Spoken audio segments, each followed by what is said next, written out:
Hi guys, welcome back to my channel. If this is your first time here, you're welcome. In this video I'll be sharing with you how to make a backless cowl neck dress as seen in the video. So if you're interested in this, make sure you keep on watching this video. If it's your first time here, please make sure you subscribe to the channel and turn on your notification bell so that you get notified anytime I upload a new video.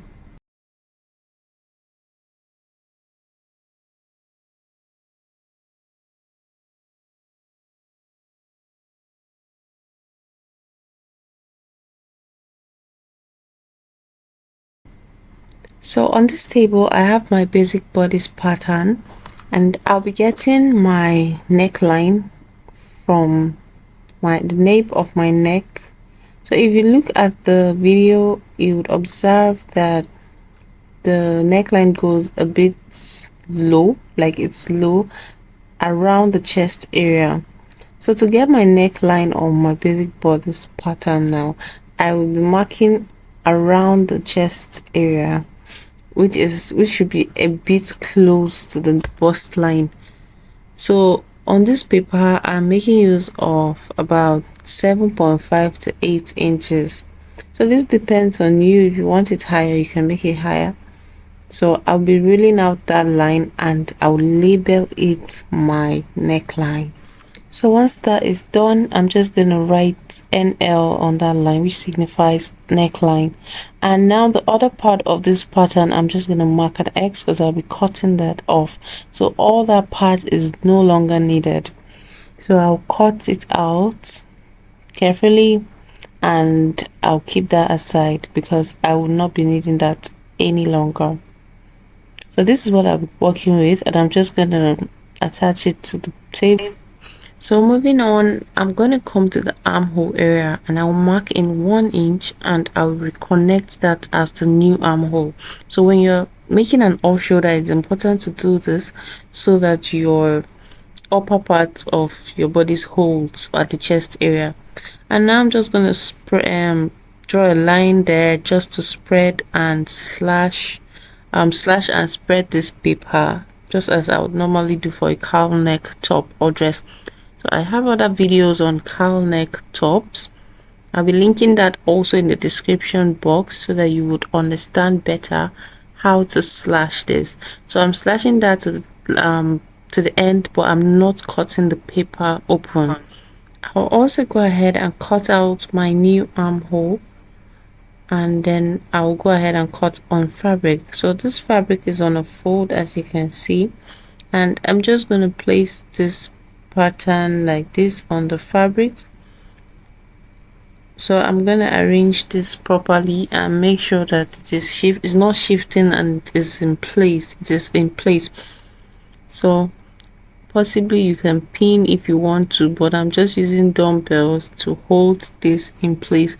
And I'm also going to spread the paper a bit so that I can get the cowl effect.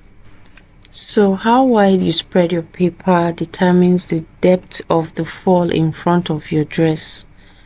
Now I'm just going ahead to cut. I'm not adding any allowance at the bottom. I'll be adding on the side because I did not add any allowance while drafting the pattern. So I'll curve at that point to get the armhole just like this. So you need to watch what I'm doing closely and you're going to understand. So at that point I'm going to make a tiny mark there. It's very important to do that because it will help you when you are sewing. And after doing that, I'm just going to take it through to the top of the fabric. So just look closely and you're going to understand. So after doing this, I'm going to make sure there's a mark at the armhole point where the armhole starts from. I'll replicate this on another paper, on another fabric, sorry, and cut out the lining exactly the same. So I'll keep that aside once I'm done, and I'll focus on the skirt part of this dress. So I'll mark my regular skirt measurements and I'll cut out a skirt pattern for the front and the back. So at the back I'll put an allowance for the zip, and there's nothing special about this. It is just a basic skirt. So I'll deduct the half length I have at the top part, and then I'll get the skirt part. And now the back is going to have loops, and there will be a strap going from the front to the back. So cut out 4 long straps, very long straps, and then turn them to create something that looks like this. So I'll turn this inside out with my safety pin, and then I'll making use of 2. I'll use 2 of this as the hand of the dress. Then I'll cut the other ones and make loops with it. So this is what it looks like after turning them inside out. And to make the loops, I'll just measure 2 inches. That is, the loops would measure 2 inches. 2 inches is just okay for the loops. So after doing that, I'm gonna place my front piece on the table, and I'll bring the lining piece and I'm gonna align it like this, and I'll take the accurate measurements. I'll take the bust measurement and I'll make sure I have only 1 inch as extra, then I'll trim off the excess. Don't forget, this dress has no back, so you don't need that front part going into the other part of the dress. And now I'm just gonna take note of where I want my loops to sit, and I'm just going to mark about 1.5 inches interval all around this part of the dress. So I'll repeat on the other side and make sure it aligns with the other side so that everything looks the same. And now I'll go ahead and place my loops, those 2 inches fabrics I cut out.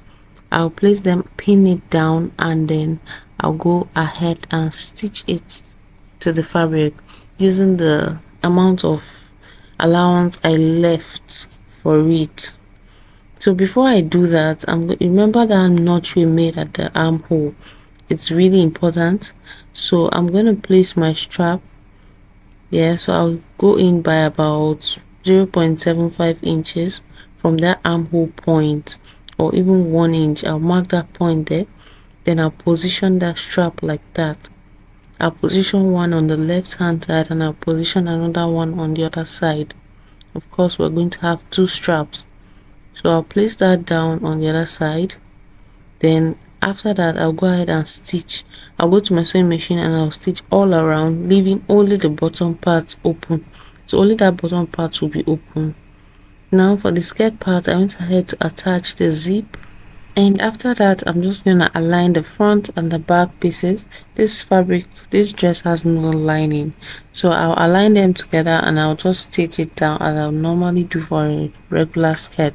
So I put in some hemming gum to finish my slits openings. So I'm just going to iron that and I'll place it to get a neat finish. So after attaching the zip, I also put in a facing on the sides of that skirt, because there will be no back side to join to. So you need to finish the sides of your skirt at the back piece of your skirt pattern. So after doing this, I'm going to join these 2 together to create my skirt.